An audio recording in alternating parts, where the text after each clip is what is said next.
Function तुम्हाला माहिती असणं खूप गरजेचं आहे. फंक्शनिंग जर तुम्हाला कळाली ना, त्याचा सेटअप कळाला ना, तर तो टॉपिक इझी होऊन जातो तुमच्यासाठी. त्याला काही जास्त असं डोकं लावायची खूप जास्त गरज नाही. काय असतं बा, सी हा एक मिरर असतो पाहिजे, एक टाइपचा मिरर आहे.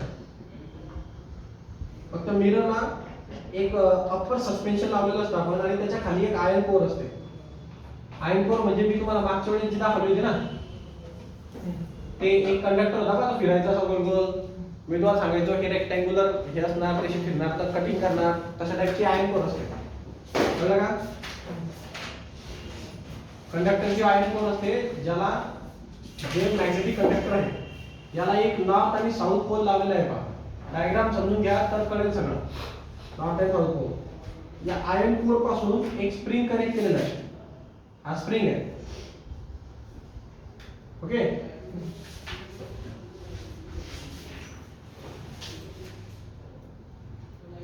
आणि हे खाली लोअर सस्पेन्शन आहे, आणि या दोघांच्या मध्ये डी डिस्टन्स.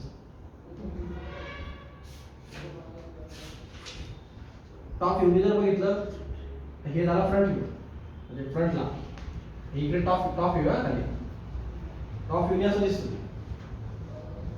हा नॉर्थ पोल, हे कॉईल, त्याच्यामध्ये ही रेक्टँग्युलर स्ट्रिप, हे रोटेट होणार. South pole,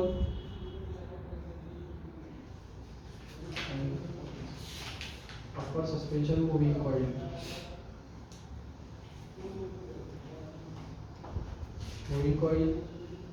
iron core,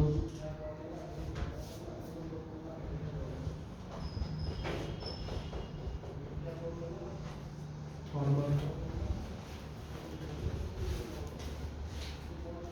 lower suspension,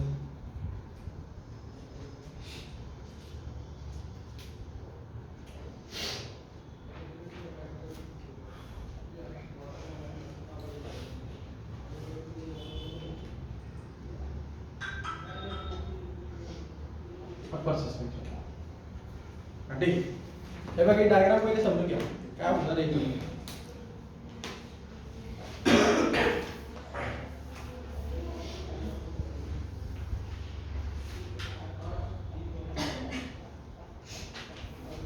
so काय होतं बघा, ही याच्यातून करंट पास होत आहे की नाही, हे कसं करतो मला. म्हणजे इथं हा एक सस्पेन्शन आलेला आहे, ही आयर्न कॉईल आहे, आणि याच्यामध्ये नॉर्थ आणि साऊथ मॅग्नेट आहे, आणि हा आयर्न कोरला अशी कॉईल कनेक्टेड असते. ओके, अशी कॉईल असणार आहे, म्हणजे आयर्न कोरला अशी कॉईल कनेक्टेड असते, आणि याला करंट आपण करंट सप्लाय देत असतो याला. म्हणजे याला सर्किट कनेक्ट केलेलं असतं, इथं आय सप्लाय जात असतो. कळलं का? असं. आता इथं होणार काय ते समजून घ्या, मग त्याच्यानंतर त्याचं सगळं कळतं. काय होतं बघा, ही आयर्न कॉईल आहे, एक रेक्टँग्युलर स्ट्रिप असते समजा, लाईक दिस अशी. क्लियर आहे? रेक्टँग्युलर स्ट्रिपला मी पूर्ण अशी कॉईल कनेक्ट केलेली आहे, म्हणजे कॉपर वगैरेची किंवा आयर्नची पोर आहे, त्याला मी कॉईल कनेक्ट केलेली आहे अशी पूर्ण, त्याच्यातून करंट मी पास करणार आहे. ओके, हे जे करंट किती पास होतं हे काढायचंय मला फाइंड काय करायचंय, याच्यात किती करंट गेला हे आय ची व्हॅल्यू फाइंड करायची असते, म्हणून मूव्हिंग कॅल्क्युलेटर यूज करतो आपण. कळलं का? म्हणजे मेजर करणं आणि डिटेक्ट करणं याच्यामध्ये फरक आहे. मूव्हिंग कॉईल कॅल्क्युलेटर हा डिटेक्ट करतो. कळलं का? मेजर करण्यासाठी तुम्हाला ॲमीटर वापरावा लागतो, याला रेझिस्टन्स कनेक्ट करावा लागतो, तेव्हा तो ॲमीटर बनतो. कळलं का? हे सेटअप फक्त कशासाठी आहे, डिटेक्शन. म्हणजे या कॉईल मधनं करंट पास झाला का नाही झाला एवढंच सांगते. कळलं का? सो करंट पास झाला का नाही झाला, म्हणजे कुठलीही सर्किट आहे मला ओळखायची की याच्यामध्ये करंट जातोय का नाही जातोय हे ओळखायचं असेल तर मी काय करतो, त्याला मूव्हिंग कॉईल कनेक्ट करतो. जर त्याच्यामध्ये करंट तयार झाला तर तो पास होईल, लगेच इथं मला डिफ्लेक्शन मिळतं. मग तिथं डिफ्लेक्शन झाला म्हणजे मला कळतं की तिथं करंट पास झाला. डिफ्लेक्शन नाही झाला म्हणजे करंट पास नाही झाला. त्याला मेजरमेंट करता येत नाही. मेजरमेंटसाठी ॲमीटर वापरावा लागतो, याला रेझिस्टन्स कनेक्ट करावा लागतो सिरीज मध्ये. कळलं का? हां, ते नंतर बघू आपण. ते बघितलंय करंट इलेक्ट्रिसिटी मध्ये आहे, व्होल्टमीटर आणि ॲमीटर. हा सेटअप होता, तिथे हे परत एकदा सांगितलेलं आहे. मग आता इकडे पहा काय होतं, याच्यातनं जेव्हा करंट पास होईल ना तेव्हा ही जी कॉईल आहे ना याच्यामधनं जेव्हा करंट पास व्हायला लागतो तेव्हा ही स्वतःची मॅग्नेटिक फील्ड प्रोड्यूस करायला लागते. बरोबर की नाही? ही कॉईल स्वतःची मॅग्नेटिक फील्ड प्रोड्यूस करेल ना, आणि ही ना एक सस्पेन्शनला कनेक्ट केलेली आहे. म्हणजे सस्पेन्शन आहे एकदम फ्रीली मूव्ह होणार, म्हणजे अशी एकदम व्यवस्थित मूव्ह होऊ शकत नाही, लटकलेली असते अशी. अशी अशी अशी कशी येऊ शकते, लटकलेली फक्त अशी नॉर्मली सस्पेन्शन. ओके, अपर सस्पेन्शन असतं तुला, तर ही लटकलेली असते अशी वरती सस्पेन्शन. आणि होणार काय मग याच्यातनं जेव्हा करंट पास होईल तेव्हा याची मॅग्नेटिक फील्ड प्रोड्यूस होणार. ती मॅग्नेटिक फील्ड आणि हे नॉर्थ टू साऊथ जाणारी मॅग्नेटिक फील्ड, हे परमनंट मॅग्नेट आहेत नाही, हे परमनंट मॅग्नेट आहे, यांची मॅग्नेटिक फील्ड आहेच. त्याच्यामध्ये याची स्वतःची मॅग्नेटिक फील्ड प्रोड्यूस होते because of current flowing through the conductor. Clear? मागे आपण डिस्कस केलेलं आहे की एका मॅग्नेटिक फील्ड मध्ये जर एक कंडक्टर एक मॅग्नेटिक फील्ड दुसऱ्याला कट करेल तर यांच्यामध्ये टॉर्क प्रोड्यूस होतो, दोघे एकमेकांना रिपेल करतात. काय करतात? रिपेल करतात. हे इकडे असं ढकलायला लागतं. मागचं डेरिव्हेशन पाहिलं आपण टॉर्कचं, ते असं फिरतं ते, है ना. तर मग हे असे ढकलतात एकमेकाला. हा नॉर्थ इकडे यायचा प्रयत्न करतो, हा साऊथ इकडे यायचा प्रयत्न करतो, याचे नॉर्थ साऊथ एकमेकाला ओढतात. मग त्याने काय होईल, याचं डिफ्लेक्शन होईल. काय होईल? डिफ्लेक्शन होईल, टॉर्क क्रिएट होईल याच्यावरती, कारण दोघांच्या मॅग्नेटिक फील्ड एकमेकाला अपोज करतील म्हणून. मग त्यामुळे हा मूव्हिंग कॉईल जी कॉईल आहे ना त्याची डिफ्लेक्ट होते. कळलं का? कारण टॉर्क येतो ना, ते अशी अशी होण्याचे प्रयत्न करते करंटमुळे. मग डिफ्लेक्शन जे मिळतं, हे डिफ्लेक्शन आपल्याला या मिरर वरती दिसतं. कळलं का? डिफ्लेक्शन कोणावरती दिसतं? मिरर वरती. म्हणजे मिरर काय असतं, तर डिफ्लेक्शन शोधत असतो. म्हणजे याच्यावरती एक लाईट लावलेला असतो आपण, तो लाईट डिफ्लेक्ट होत असतो मिरर वरती. म्हणजे इथून इथपर्यंत असतो. त्याच्यावरून एक स्केल असते, पुढे त्या स्केलवरती तो लाईट चमकत असतो. कळलं का? मग याचं डिफ्लेक्शन असतं. मग हे मिरर वरनं आपल्याला डिफ्लेक्शन क्लिअर होत असतं. मग इथं मेन कॉन्सेप्ट हा आहे की हे ट्विस्ट होतं. आणि ट्विस्ट का होतं?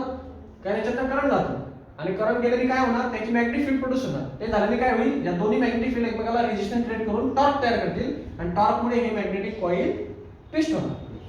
आणि म्हणून आपल्याला त्यातनं करंट गेला का नाही ते कळतं. हे फुल्ली रोटेट नाही. ओके, सो करंट गेला का नाही गेला हे चेक करण्यासाठी डिव्हाइस आहे. जर हे डिफ्लेक्ट झालं, मिररवरती मला दिसलं की डिफ्लेक्ट होतंय, त्याचा अर्थ करंट पास होतं, म्हणजे करंट आहे, सर्किट मध्ये करंट आहे असा अर्थ. कळलं का? करंट चेकअप साठी. सो तुम्हाला आता कळलं असेल याचं फंक्शन काय. ओके, आता बघा मी सांगतो लाईन बाय लाईन तुम्हाला. शॉर्ट मध्ये सांगितलं चालेल का? आता फंक्शन तर कळलं तुम्हाला, वाचून घ्या खाली, फक्त फॉर्म्युला सांगतो. पडणाऱ्याचा टॉपिक नाही येतो जास्त. तिला खाली तेच होतंय पहा, हे टॉप, हा फ्रंट व्ह्यू आहे, टॉप व्ह्यू आहे. हे अशी गोल फिरते, राऊंडेड, नॉर्थ आणि साऊथ टॉप व्ह्यू दाखवला आहे, याची रेंज अशी फिरते. कळलं का? एवढंच. याच्यामध्ये एक गोष्ट महत्त्वाची की मग जर याच्यावरती दोन्हीही मॅग्नेटिक फील्ड एकमेकाला जेव्हा क्रॉस करतील आणि कट करतील, दॅट टाइम जो टॉर्क प्रोड्यूस होणार तो किती होणार आहे, मागच्या वेळेस आपण काढलेले आहे. NIAB आठवला का टॉपचा फॉर्म्युला? NIAB. NIAB म्हणजे काय? N म्हणजे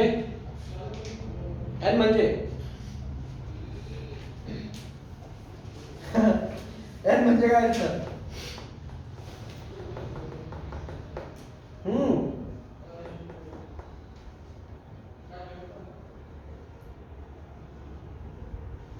अरे N म्हणजे काय असतं? किती वेळी शिकवलं आता हे. कॅपिटल N काय असतं? नंबर ऑफ टर्न्स असतात ना कॉइलवरच्या. किती वेळी शिकवायचं आता हे? Number of turns.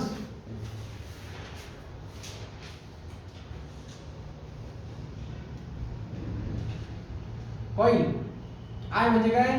Current flowing through the coil. A म्हणजे काय? Area of cross section area, surface area घेऊ नका. आणि B म्हणजे काय? Magnetic field because of permanent magnet. या परमनंट मॅग्नेट मुळे लागणारी मॅग्नेटिक फील्ड असते ती. समजलं का? एवढा टॉर्क तुमच्यावरती अप्लाय होतो हे मागच्या डेरिव्हेशन मध्ये बघितलंय आपण. NIAB. ओके, हा टॉपचा फक्त फॉर्म्युला लक्षात ठेवा तेवढा कमीत कमी. मग आता इकडे बघा, याच्यामध्ये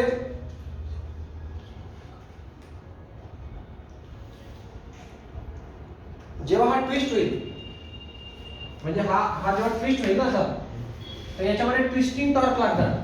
हा कोणता टॉर्क आहे? ट्विस्टिंग टॉर्क आहे. म्हणजे याच्यामध्ये टॉर्शन होणार आहे. टॉर्शन हा शब्द कधी वापरतात? जेव्हा कुठली गोष्ट ट्विस्ट होते त्याला टॉर्शन म्हणतात. क्लिअर? सो हे टॉर्शन होत असतं.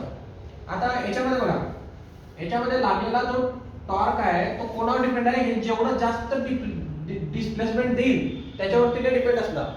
म्हणजे समजा माझं म्हणणं असेल हे असं एवढं असेल, याने जर जास्त डिस्प्लेसमेंट दिलं असं, अजून जास्त दिलं तर जास्त टॉर्क होता, अजून जास्त दिलं जास्त टॉर्क होता, कमी दिलं कमी टॉर्क होता. टॉर्क कमी जास्त कोणावर ठरेल, कोणावर ठरेल, करंटवर ठरणार. याच्यात कोणची गोष्ट चेंज होते कंटिन्युअसली, करंट. का, हे बघा नंबर ऑफ टर्न्स तुम्ही चेंज करणार नाही, म्हणजे हे चेंज नाही होणार. हे नॉर्थ आणि साऊथ पोलचे जे परमनंट मॅग्नेट आहे त्याला बदलणार नाही, म्हणजे हे बदलत नाही.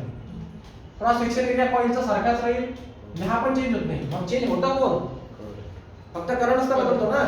मग याच्यामध्ये जे डिफ्लेक्शन भेटणार आहे, जो टॉर्क मिळणार आहे तुम्हाला, तो कोणावर डिपेंड आहे टोटली, टोटली करंटवर. करंट मध्ये फ्लक्च्युएशन आले, टॉर्क मध्ये फ्लक्च्युएशन. टॉर्क मध्ये फ्लक्च्युएशन आले, तो टॉर्क एक फोर्स आहे, तो डिस्प्लेसमेंट परफॉर्म करतो, त्या डिस्प्लेसमेंट मध्ये फ्लक्च्युएशन. कळलं का? म्हणजे हे असं होतं ना, हे असं असं असं हे असं किती ट्विस्ट होईल हे कोणावर डिपेंड आहे, टोटली करंटवर डिपेंड आहे. कळलं का? करंट टॉर्कला क्रिएट करतो, टॉर्कला डिफ्लेक्ट करतो, टॉर्क डिस्प्लेसमेंटला डिफ्लेक्ट करतो, डिस्प्लेसमेंट हे असं दाखवतो तुम्हाला इथे. डिस्प्लेसमेंट आहे ना, अँग्युलर डिस्प्लेसमेंट, अँगल मध्ये ट्विस्ट होतो ना तो. सो इनडायरेक्टली करंट वरती डायरेक्टली प्रोपोर्शनल आहे डिस्प्लेसमेंट, त्याला म्हणतो मी फाय. काय आहे, डिस्प्लेसमेंट आहे अँग्युलर. कळलं का? हे अँग्युलर डिस्प्लेसमेंट जे कळलं का, हे असंच होईल, सस्पेंडेड आहे ना, असं होईल angular displacement. So angular displacement phi असणार, is totally depend on current किंवा टॉर्क वरती. समजा इनडायरेक्टली आपण घ्या, हा टोटली डिस्प्लेसमेंट हा कोणावर डिपेंड आहे, टॉर्क. जास्त परफेक्ट राहील. Okay, displacement is directly proportional to torque. जेवढा टॉर्क जास्त तेवढं डिस्प्लेसमेंट जास्त. कळलं का? साधी गोष्ट आहे. सो याच्या प्रोपोर्शनली काय, याच्यामध्ये मी प्रोपोर्शनलिटी कॉन्स्टंट टाकतो, मग तुम्हाला एक भेटणार, torque is equal to k phi. Okay, proportionality constant टाकलाय मी के ला म्हणतात टॉर्शनल कॉन्स्टंट ऑफ स्प्रिंग. कोण असतो हा,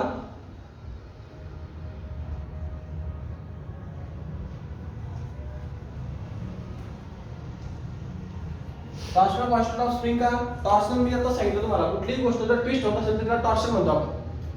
हा स्प्रिंग जो आहे ना खालचा, हा ट्विस्ट होत असतो. हे स्प्रिंग एक्स्ट्रा लावलंय मी इथं इम्पेडन्स क्रिएट होण्यासाठी. म्हणजे असं गोल गोल गोल गोल फिरतं, म्हणजे याला समजा ट्विस्टिंग होतं. असं खूप जास्त जर सुद्धा ट्विस्ट झालं पूर्ण हे पूर्ण, तर वापस त्याची सिच्युएशन यायला पाहिजे ना तो. म्हणजे आता समजा मी फीडबॅक, मी रिव्हर्स सिस्टीम पण लावलेली. आता समजा असं झालं की याला भरपूर करंट गेला, मग हे डायरेक्ट नॉर्थ, हे नॉर्थची साईड डायरेक्ट साऊथला आली, साऊथची साईड डायरेक्ट नॉर्थ आली.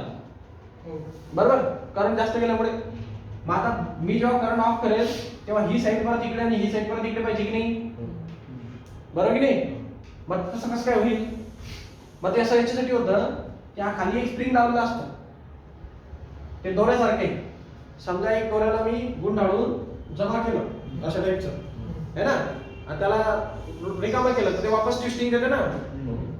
झोका तुम्ही बघितलं असेल ना बा, आपण असं ट्विस्ट केलं, ट्विस्ट करतो त्याला, असं फिरवतो कुठल्याही गोष्टीला, त्याच्यानंतर सोडतो तर ते वापस त्याचा रिस्टोरिंग फोर्स रिस्टोर होतो. म्हणजे तुम्ही स्टोअर केलेला फोर्स रिस्टोर होतो, त्या टाईपचं आहे ते. म्हणजे हा जो ट्विस्ट होतो डिस्प्लेसमेंट मुळे, ते या स्प्रिंग मध्ये रिस्टोर होतो फोर्स, म्हणजे स्टोरिंग फोर्स स्टोर होतो.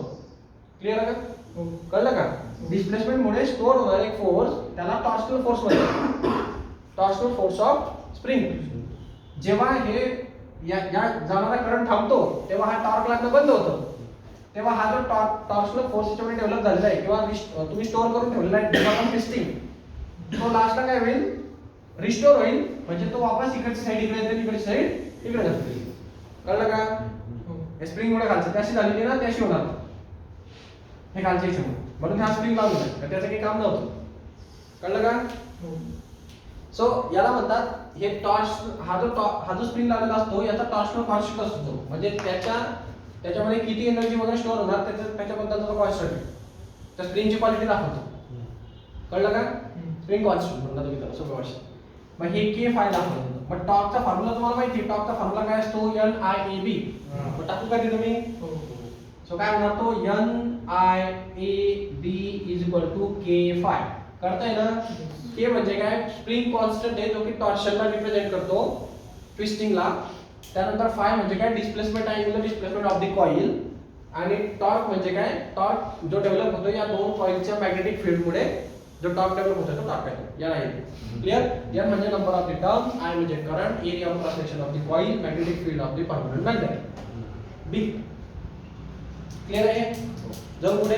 हा फॉर्म्युला इम्पॉर्टंट आहे. एवढ्या सगळ्या डेरिव्हेशनचा आउटपुट ज्याला काहीच कळलं नाही तरी एवढा फॉर्म्युला तरी कमीत कमी लक्षात ठेवा. ओके, म्हणजे तेवढं तरी कमीत कमी राहील. तर तुम्हाला समटाइम्स काय विचारलं जातं, मूव्हिंग कॉईल गॅलव्हॅनोमीटर न्यूमेरिकल पडतो आणि त्या न्यूमेरिकल मध्ये तुम्हाला विचारलं जातं की डिफ्लेक्शन काय, या कॉइलचं काय असेल, डिफ्लेक्शन. मग किती करंट दिला तर किती डिफ्लेक्शन भेटेल, किंवा किती डिफ्लेक्शन असेल तर किती करंट भेटणार, अशा टाइपचे प्रश्न. जनरली करंट आणि डिफ्लेक्शन मध्येच क्वेश्चन असतो. मग डिफ्लेक्शन म्हणजे कोण याच्यामध्ये, काय, मग काढायचं कोणाला, पायला, म्हणजे हा की खाली घ्यायचा, बरोबर ना. म्हणजे N I A B divided by K equal to pi असते. के ची व्हॅल्यू आपल्याला क्वेश्चन मध्ये दिलेली असते, नंबर ऑफ टर्न दिलेला असतात, करंट दिलेला असतो, एरिया ऑफ क्रॉस दिलेला असतो, बी पण दिलेला असतो. आपल्याला या फॉर्म्युलावरून कोणती गोष्ट काढता येतं. मग हा फॉर्म्युला लक्षात ठेवण्यापेक्षा हे लक्षात ठेवा. म्हणजे आपल्याला करंट पण काढता येतं, मॅग्नेटिक फील्ड पण काढता येते, नंबर ऑफ टर्न्स पण काढता येतात, स्विंग कॉन्स्टंट पण काही पण काढता येतं. हे रिलेशन आहे. कसंही पुढे फिरवायचं काही करायचं. कळलं का. टॉपिक वर म्हणजे हा टॉपिक वर. ओके, जाऊ पुढे.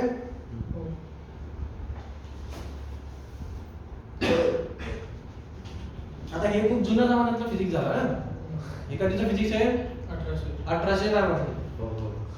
तुम्ही असं वापरत असाल, कधी तुम्ही असं वापरलंय का करंट चेक करायला, मूव्हिंग कॉईल का डिव्हाइस आणला तुम्ही, असं तुम्ही काय वापरता, डायरेक्ट ॲमीटर ठेवतो तुम्ही. डायरेक्ट काय करणार आपण, डायरेक्ट ॲमीटर वापरणार, डायरेक्ट करंटचं कॅल्क्युलेशन देतो, डायरेक्ट जातो का नाही सगळं डायरेक्ट कॅल्क्युलेशन भेटणार, किती अँपिअर गेला प्रश्नच नाही. आणि व्होल्टमीटर डायरेक्ट व्होल्टेज देतो. हे म्हणजे ते त्या जमान्यातलं फिजिक्स आहे की जेव्हा इलेक्ट्रॉनिक सिस्टीम बिलकुल झिरो होती, पूर्णतः मेकॅनिकल सिस्टीम डेव्हलप झालेली होती. सो मेकॅनिकल सिस्टीमनी इलेक्ट्रिकल बनवलं आहे. पण हे मेकॅनिकल सेटअप आहे ना, आपण काय याच्यामध्ये इलेक्ट्रिकल, आता पूर्ण इलेक्ट्रॉनिक सिस्टीम आहे. मग आता हे आताच्या जमान्यात तुम्ही मूव्हिंग कॉईल गॅलव्हॅनोमीटर वापरू शकत नाही. हा ना, उद्या तुम्ही कुठे नोकरीला गेले तर म्हणायचं नाही तिथं की मूव्हिंग कॉईल गॅलव्हॅनोमीटर आणा. नाही तर म्हणणार आमच्या सरांनी इतकं डिटेल मध्ये शिकवलं तर मूव्हिंग कॉईल आपण करंट चेक करून जातो का नाही. आपल्याकडे आता लेटेस्ट डिव्हाइस आहे, डायरेक्ट इलेक्ट्रॉनिक डिव्हाइस आहे, डायरेक्ट करंटची व्हॅल्यू देतात. ओके, हां.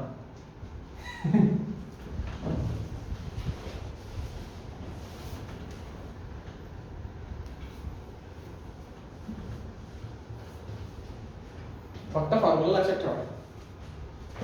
चला नेक्स्ट केस मध्ये मॅग्नेटिक डायपोल मोमेंट.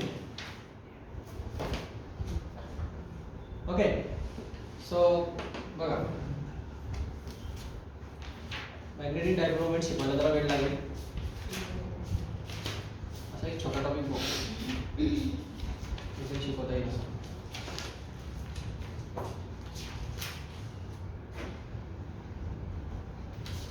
छोटा टॉपिकच नाही.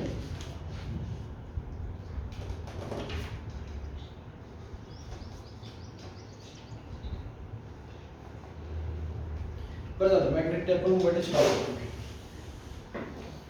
हे बघा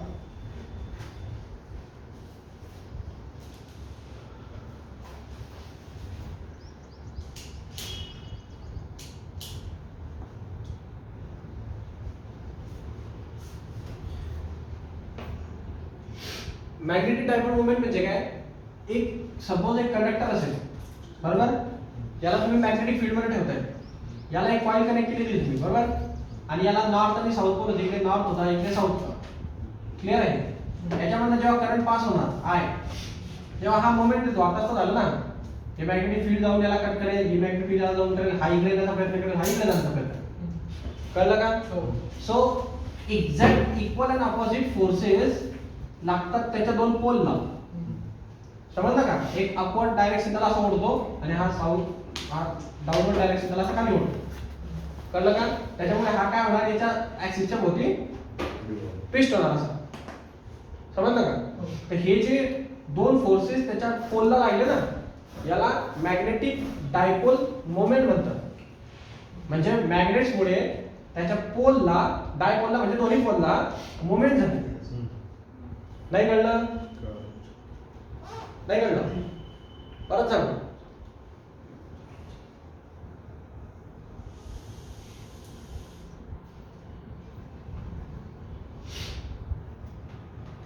ओके, मॅग्नेटिक म्हणजे मॅग्नेटमुळे रिपल्शन होऊन डायपोल म्हणजे दोन्ही पोलला मोमेंट होते, म्हणजे फोर्सेस लागून ते ट्विस्ट होतात, याला मॅग्नेटिक डायपोल मोमेंट म्हणतो. समजलं का? हा कॉन्सेप्ट कळणं गरजेचं आहे. बऱ्याच वेळेला यूज होईल हा magnetic dipole moment. Magnetic dipole moment मध्ये ऑब्जेक्ट म्हणजे काय, तर त्याच्या मॅग्नेटिक फील्ड एकमेकाला रिपेल करून त्याला रोटेट करतात, असे फोर्सेस लागले. म्हणजे इनडायरेक्टली काय लागलं तुझ्यावर? टॉर्क लागला, बरोबर ना? त्याला टॉर्क असं म्हणतो तुम्ही, एका पर्टिक्युलर डिस्टन्स वरती लागलेला फोर्स म्हणजे कोण? टॉर्क. आता याच्यामध्ये एक गोष्ट आहे जसं की म्यू. आता याच्यामध्ये बघा ते नोटेशन्स आहेत, तर नोटेशन्सचा थोडासा अभ्यास करा. जसं की जे करंट आहे, करंट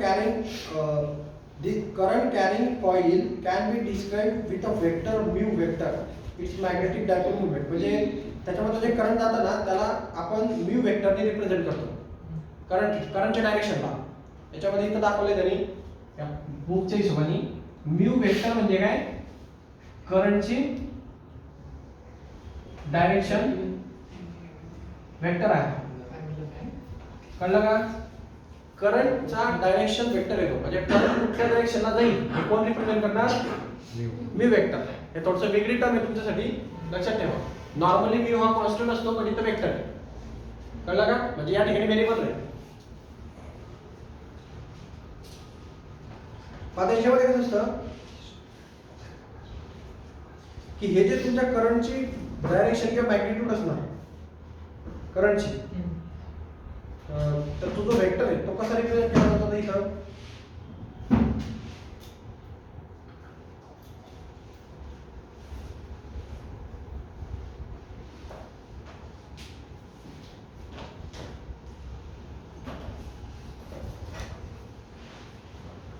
त्याची बॅकग्राऊंड देऊन ठेवली तुम्हाला, NIA.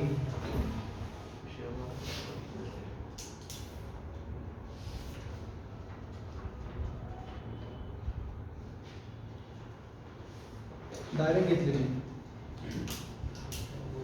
ठीक आहे. सो बघा या बुक मध्ये तुम्हाला इथं सध्या याचं काही एक्सप्लेनेशन नाहीये, बट म्यू ची व्हॅल्यू तुम्हाला डायरेक्ट दिलेली NIA. ओके, म्हणजे करंट डायरेक्शन जो वेक्टर आहे त्याची मॅग्निट्यूड काय असणार? तर number of turns in a coil, current through the coil and cross section area of the coil. हे एवढ्यांचं मल्टिप्लिकेशन जर तुम्ही केलं तर तुम्हाला त्या करंट डायरेक्शन वेक्टरची मॅग्निट्यूड भेटते. कळलं का? म्हणजे करंट किती पास होते त्याच्यामधून त्याची मॅग्निट्यूड भेटते. तो वेक्टर आहे ना तो, सो दॅट्स व्हाय. मग त्याच्यावर तीन गोष्टींवर डिपेंड असतो तो. एक तर फ्लोइंग थ्रू करंट है ना, area of cross section and then number of turns of the coil. So तिन्ही गोष्टी त्याला व्हॅरी करणार, कारण किती करंट पास होणार आहे तिन्हीवर डिपेंड आहे. ओके, सो याची डायरेक्ट मॅग्निट्यूड घेतलेली आहे, तुम्ही पण रट्टा मारून घ्या है ना. सध्याला त्याचं काहीच एक्सप्लेनेशन नाही ना तुमच्या या बुकमध्ये ना, आणि माझ्या इंजिनिअरिंगच्या नॉलेजमध्ये पण सध्याला याचं काही एक्सप्लेनेशन. मी तरी पण प्रयत्न करेल आणण्याचं, बघू. ओके, याचं एक्सप्लेनेशन या नाही, सध्याला तर रट्टा मारून घ्या. ओके, पुढे पहा. आता याच्यानंतर आपण टॉर्ककडे जाऊ. थोडं टॉर्कचा विषय असा आहे की याच्याने काय होईल, नंबर ऑफ टर्न्स वगैरे हे सगळे कॉइल वगैरे हे सगळं सांगितलं मी तुम्हाला. म्यू म्हणजे काय असतं. युनिफॉर्म मॅग्नेटिक फील्ड मध्ये जर आपण एक रोटेटिंग कॉइलला जर प्लेस केलेलं आहे तर त्याच्यावरती एक टॉर्क डेव्हलप होणार.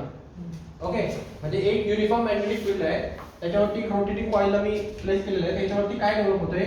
टॉर्क डेव्हलप होतो. आणि तो टॉर्क किती असणार? तर त्या टॉर्कचा फॉर्म्युला आहे बघा, mu B sine of theta. आता mu B sine of theta काय घेतले इथं माहिती का? हे दोन याचा क्रॉस प्रोडक्ट असतो तो म्यू बी याचा. ओके, यांच्यामध्ये अँगल येतो. आता हे बऱ्याच गोष्टी याच्यामध्ये डायरेक्ट घेतलेले आहेत, त्या वरतून कुठून आलेले आहेत, पण तुम्हाला सध्याला इथं डायरेक्ट लक्षात ठेवावं लागतं.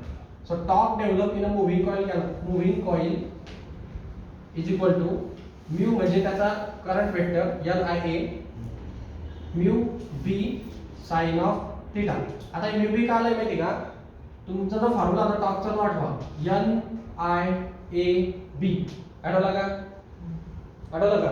हो. हा, याच्यामध्ये एन आहे बी म्हणजे म्यू असतो. कळलं का? आणि हे जे वेक्टर आहे ना, त्या वेक्टरची मॅग्निट्यूड घेतली ना मी, तर याची मॅग्निट्यूड याची मॅग्निट्यूड आणि क्रॉस प्रोडक्ट असल्या कारणाने साइन ऑफ थिटा. समजलं का? क्रॉस प्रोडक्ट असल्या कारणाने साइन ऑफ थिटा असे वेक्टर प्रोडक्ट आहे ना, वेक्टर क्वांटिटी असल्या कारणाने. हे जर वेक्टर झाले ना, इथं वेक्टर आहे, हा म्यू वेक्टर आहे आणि हा म्यू पण वेक्टर आहे. वेक्टर वेक्टरचा प्रोडक्ट झाल्यामुळे इथं ते म्यूच्या वेक्टरची मॅग्निट्यूड बी ची मॅग्निट्यूड इनटू त्यांच्यामधला अँगल साइन ऑफ थिटा. हे दोन वेक्टरच्या मॅग्निट्यूड फॉर्म्युला पाहिजे आपण. A vector cross B vector याला कसं लिहितात? A into B into sine of theta लिहितात ना. कसं आहे ते? दोन्ही वेक्टर प्रोडक्ट असणार, त्यांचा साइन ऑफ थिटा त्याच्यामधला अँगल असणार. असं आलेलं आहे. आता याच्यामध्ये बघा एक फॉर्म्युला टॉर्कचा 11वीच्या फॉर्म्युल्यामधनं पण आहे. Torque on electric dipole exerted by electric field is, थोडासा रेफरन्स लागतोय याला मागचा. ठीक आहे, तेवढा तुम्हाला रटिंग घ्यावा लागेल इथं रेफरन्स. टॉर्कचा जो फॉर्म्युला आहे तो P electric dipole moment into electric field असतो. ओके, हे जो P आहे ना, P म्हणजे इलेक्ट्रिक डायपोल मोमेंट असते. म्हणजे मॅग्नेटिक डायपोल मोमेंट वेगळा आणि इलेक्ट्रिक डायपोल मोमेंट वेगळं. इलेक्ट्रिक चार्जेस पण असेच असतात ना, positive charges negative charges. Positive charges negative charges ते पण एकमेकाला रिपेल करतात, त्याचं पण इलेक्ट्रिक डायपोल मोमेंट असतं. Electric dipole moment into electrical field intensity is equal to torque होतो. हे 11वीला एक फॉर्म्युला होता तुमच्या 11वीच्या नॉलेजमध्ये. तो सध्याला तुम्ही मदत करून घ्या. कळलं का? 11वीचा फॉर्म्युला आहे electric dipole moment, electrical field intensity.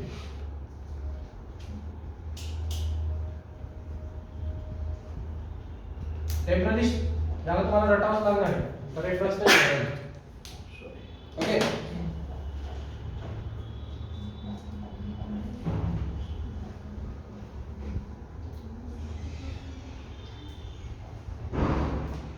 या टॉपिक मध्ये फक्त एवढंच महत्त्वाचं होतं की मॅग्नेटिक डायपोल मोमेंट लागणार आहे.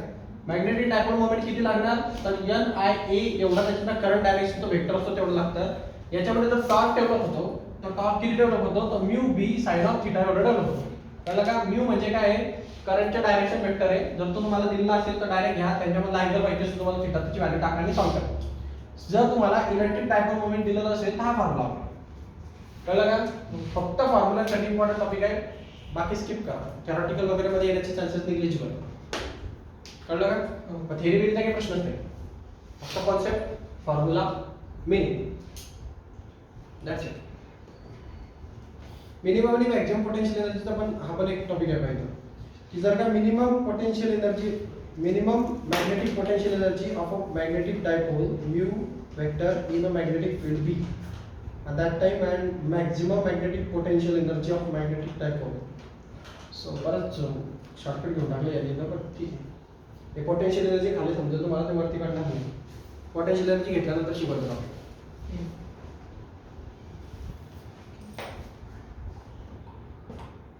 या टॉपिकमध्ये भरपूर शॉर्टकट मारले मग. मागच्या वर्षी व्यवस्थित डायपोल मध्ये दिलं होतं, बरं हे काढून घेतलं. याच्यामध्ये बायट सर्वात लॉ एक जो आहे 10.10 नंबरचा टॉपिक आहे पहा.